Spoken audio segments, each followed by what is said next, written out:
Every one of you watching this screen, look out!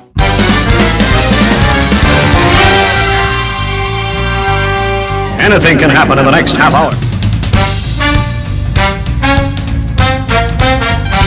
What did I tell you about cartoons? They've got a lot of brains, and they've got a lot of chutzpah. Tell me how comic books make you feel, Dave. Surely you can't be serious. I am serious, and don't call me Shirley.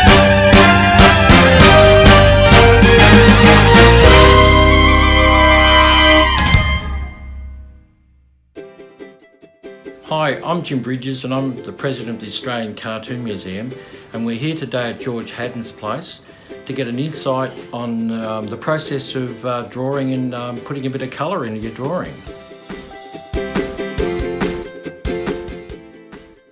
And yes, George is facing the empty page. I am. And he's going to fill it, hopefully. Unless he's blocked. No, I hope not. That dreaded bit of white paper. So, shall I draw? And of course, as you know, all the best cartoons are left-handed, aren't they, George? Well, here's an exception. Oh, okay. Now, when I like just this is really a doodle, I guess. Yeah, but you drew the nose first. I usually draw the nose and the eyes. Yeah, John Rogers says, got to draw the eyes first. It's very important. And I like sort of starting off, however, and just to see where the drawing is going to go.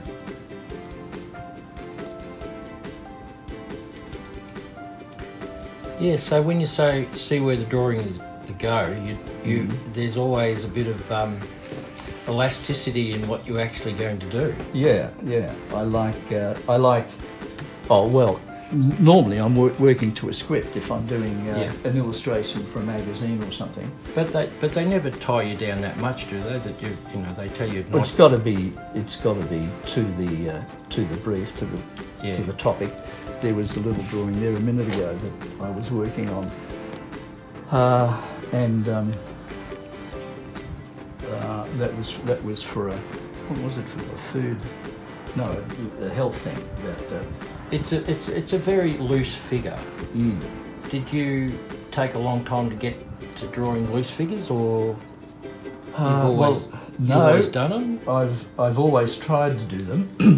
If I'm working on a large format illustration, most often I'll pencil that out on a layout pad and go to a lot of trouble with the construction of the drawing, and then when I come to the final artwork, I will use a light box arrangement, like a palette. Put my pencil drawing down, put a piece of the paper that I'm going to work on, watercolor paper, over the top.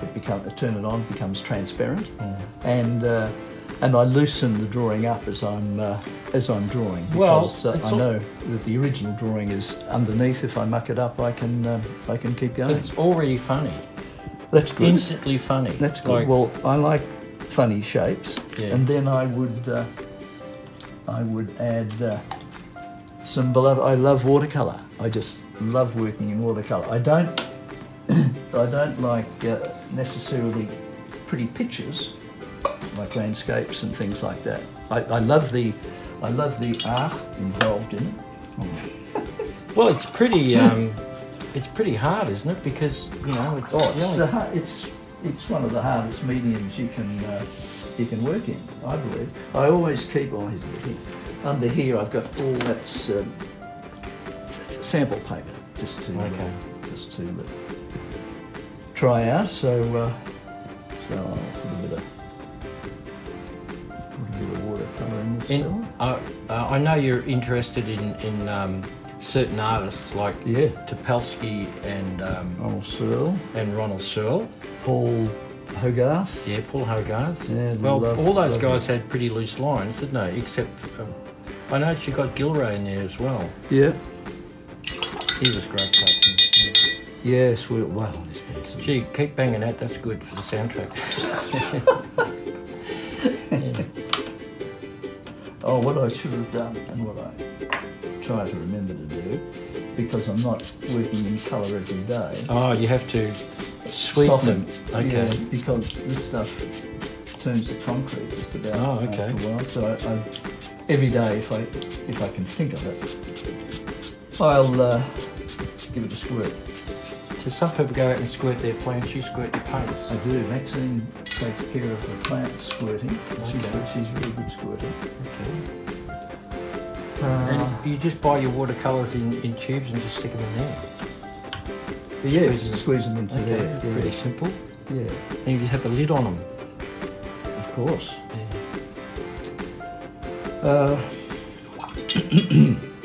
So yeah, and I don't paint up to the lines or anything like that. Although I say I'm a filler-innerer as opposed to. So why do you like watercolour? I mean, I just love the transparency of it. Yeah. I love the serendipity. Ah, that's the word I was looking for before. When I do talks. It's a good American word, isn't it, George? Serendipity. Serendipity. Well, everything's been serendipitous for me. My whole career has been amazingly serendipitous. I've just been around at the right time. So you started out as a famous tennis player and you ended up drawing cartoons instead. Well, I discovered fairly quickly that I wasn't going to make the Davis Cup team. all my tennis playing mates were going off working for sporting goods companies. Oh yeah, but you played against McEnroe. No. Didn't you play against McEnroe? No, I used to get up my nose. Oh yeah, you wouldn't play with him. You have standards. Yeah. Oh, he's an art critic. What are you talking about? He knows his art. He's probably got Topolsky and Searle at his place. He's a bloody good tennis player. Yeah. But no, I go back to. Is that purplish? Something like that. Ashley Cooper, Lou Hode, Ken Rosewell. Oh, just people like that. Yeah. Oh, those are easy guys. Yeah. And, so you only played against top people, huh? Well, I didn't play against these guys. I bull-boyed for them, and I learnt so much standing on the net when I was 15, 16, I suppose. And but I did. My crowning glory really was the Victorian hard court singles champion in 1966 or 5 or 7 or something. But I hasten to add B grade. I usually do that in small type, the B grade part. Small B. Yeah. So Neil Fraser and those guys were A grade, winning the A grade title. Yeah. But winning that was a huge sort for me because. So before you were a ball boy, you were doing cartoons or drawing? No, that was interesting. I had not the slightest idea of pursuing an art thing. I had a job lined up as an apprentice to a builder. And serendipitously, I was at Swinburne Secondary College, and our teacher came around. Learning how to lay bricks, yeah. Didn't know this is doing blacksmithing was one of the things that I did. Maxine was very impressed when I told her I did blacksmithing. Oh. And and this guy came round and saw the drawings in my exercise books. And what were in the exercise book? Were you drawing teachers or what? Horses? Horses' hoofs? I don't honestly remember what was in it. But anyway, he thought that he recognised some talent, took my drawings across the quadrangle to the principal of the art school, who offered me a place in the diploma. In those days, it was sort of a commercial artist. Yeah. Everything was commercial. Yeah. And so I did that. So you didn't read comics or stuff like that? I loved comics. I loved comics. You had some sort of foundation. Yeah. My father had, I think, enormous talent, much more than I, but didn't have the opportunities of going to art school like I did. And I used to, he had sketchbooks around, and he did courses. Have you heard of, you know, Brodie Mac? Yes. That sort of stuff. Well, he taught, yes. Yeah, well, my dad was in the army, He stayed in the army after the war. Well, so the apple doesn't fall far from the tree, eh? No. And I'm starting to think that you like blue. I've got a few blues, yeah. Well, there you are. Yeah, so that's how it all began. And then You wouldn't want to draw the dog, would you? Him dragging it for it. oh yes, you can. You want to draw a dog there? You know, with his hand here? Yeah. He could With one of your wonderful dogs that you do. George is very good with dogs. well, you keep telling me that. Oh, And you make me Beautiful dogs, very humane dogs. very nervous. Well, because you're right-handed, I don't expect too much, George, but, you know. But I do play cricket and You play cricket? Oh, disappointed. You got John Spoon's disease, have you? no, I don't play cricket, but I play cricket when I play. I'll start again. When I play golf, I'm a double-hander. Oh, okay. I'm just joking about the left-hander. Jeff was left-handed. Yeah, but he was from Tasmania. I used to work with a guy who was ambidextrous. Yeah. Well, you can do it. You just have to talk your brain into it.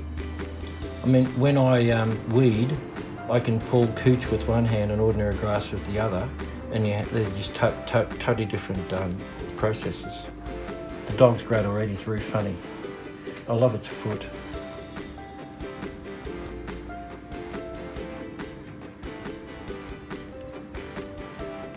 Yeah, he was lost on the page.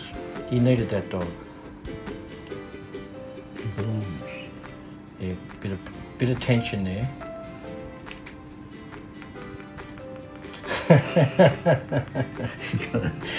got to have your flies. Yeah. So he might be. He'd be a mutt, wouldn't he? With a nose that big, he'd be a mutt. They found him in the pound where everybody should go to buy their dogs. Yeah, well, they microchip them and everything, and they tell the story. Yeah. That story looks like. I mean, that dog looks like his. Don't be rude. Yeah. No, he looks like his Jimmy Durante or something like that.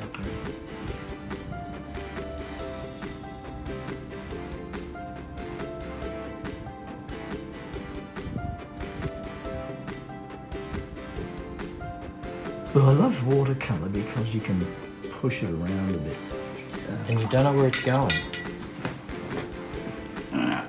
It's serendipitous. Yeah, that's when you're starting to get serious about it.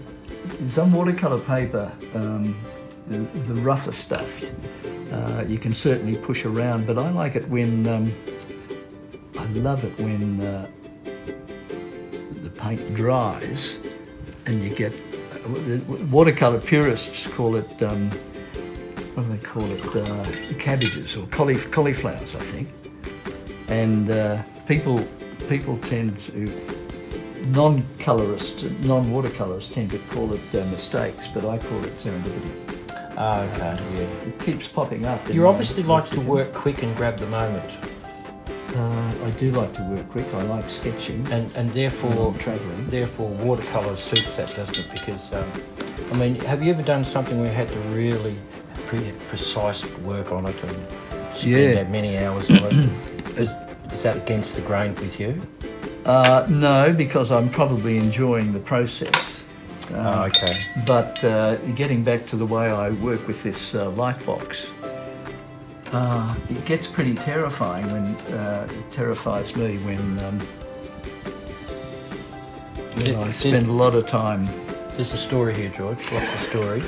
I love dogs. Well, they love me. Oh, you love dogs? Yeah, dogs like me. I know. Yeah, they think I'm pretty hopeless. Has it got something to do with your eyebrows, George, or...? I don't know. You look very English setterish sometimes, you know.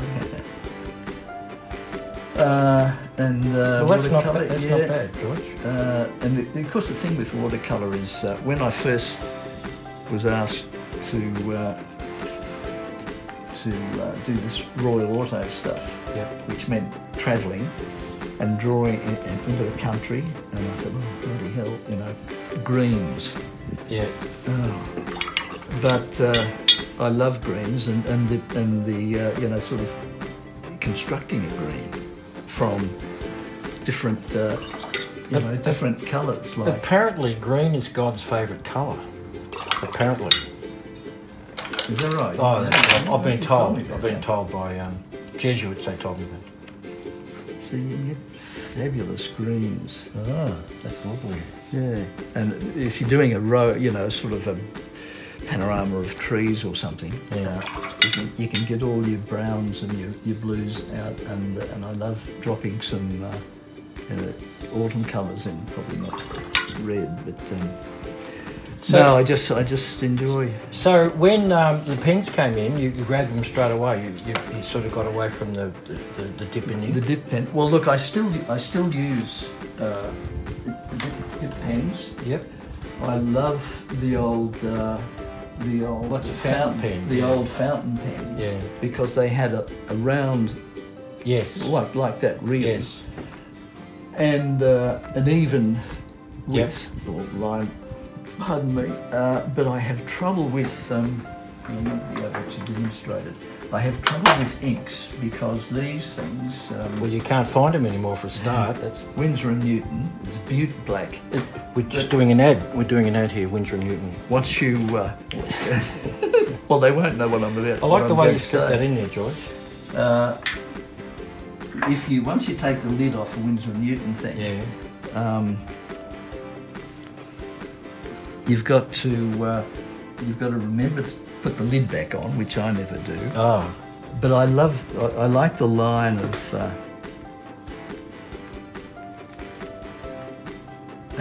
pen and ink. Generally, I will always go to pen and ink. Okay. But I have so much trouble with the ink because it starts to set a bit, get thick, and you're halfway. And I like to swing the pen around a lot. Yeah. You'll get halfway through a line and it'll stop, and you can't go back. Halfway through a line and you stop. That's terrible. That's a comedian's worst nightmare. It's called linus interruptus. Oh, is that what it's called? Linus interruptus. Yeah. Okay. And it's that's starting to look like a very young Bruce Petty. Which one? This one. Oh no, it's a Mrs. Bruce Petty. Oh, Mrs. Bruce Petty. Yeah, sorry. Yeah, but I just once it's bliss on a stick if you're working with a new jar of ink and a good pen. I don't much go for these with pointy end because you get stuck in and you get ink all over from blots from here to breakfast time. Automatic blots in those things. See, it's carrying home the washing. No, she's been shopping. Yeah, she's carrying around the shopping. So she looks a bit well weary there. She's had a hard day. Oh, has she? Yeah. Okay. One of the beaut things about doing that Royal Auto stuff was I always like to be fairly accurate with fashion, with what the young kids used to wear, and you get young girls with these. They finished here. Yeah, midriff and their jeans would start there, and you get the belly button there. Yeah, and a friend of mine was selling T-shirts, which actually had that on the T-shirt. It exposes a drawing of a belly button. It was very popular. They're for people who won't go all the way, George. She looks a bit more middle class. School marmish, you reckon?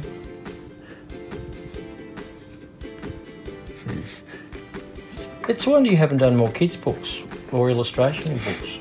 Oh, I was always too busy. Yeah. Sort of. You're up there with Quentin. Quentin. Only one Quentin. What? Quentin Q? God. having a senior moment. Beautiful stuff. I'm older than I'm allowed to have senior. I love the look at the mouth. Oh, don't you love Everything is funny. All the lines are all funny. It's lovely. It's funny. It's automatically funny. You don't have to work at it. Just it's like the leg of the guy walking and all that's just funny. And with these pens, because I'm super careful, I've got to go through this process because the ink gets up into the work, you know, sort of the fluted part of the thing, and I've always careful to wash it, sort of run water through it so it doesn't, because these things are about $60-$70.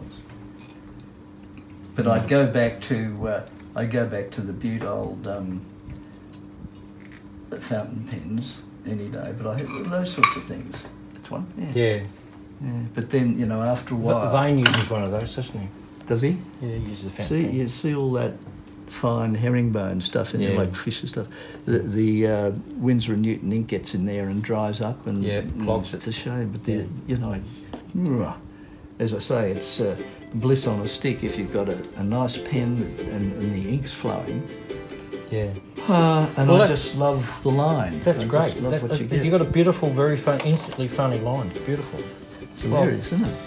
Thanks, George. It's very serendipitous of you. It's no less a very great pleasure. Yeah. I choked myself to death. Okay, well, you've just witnessed something that's pretty good. Good on you, George. It's my pleasure. It's my pleasure. Thanks a lot for inviting us into your place. Maxine didn't get to cut my eyebrows. No, she didn't. I was meant to have a haircut. She's Good. going to cut all this grey stuff. Good. Can we come back and another time and do some more work? Yeah, I wish you would. That'd be very pleasant. Good. Okay, well, this is Jim Bridges at the Australian Cartoon Museum for Toon Talk saying we'll see you next time, folks. Bye-bye. Thanks for the sour persimmons, cousin.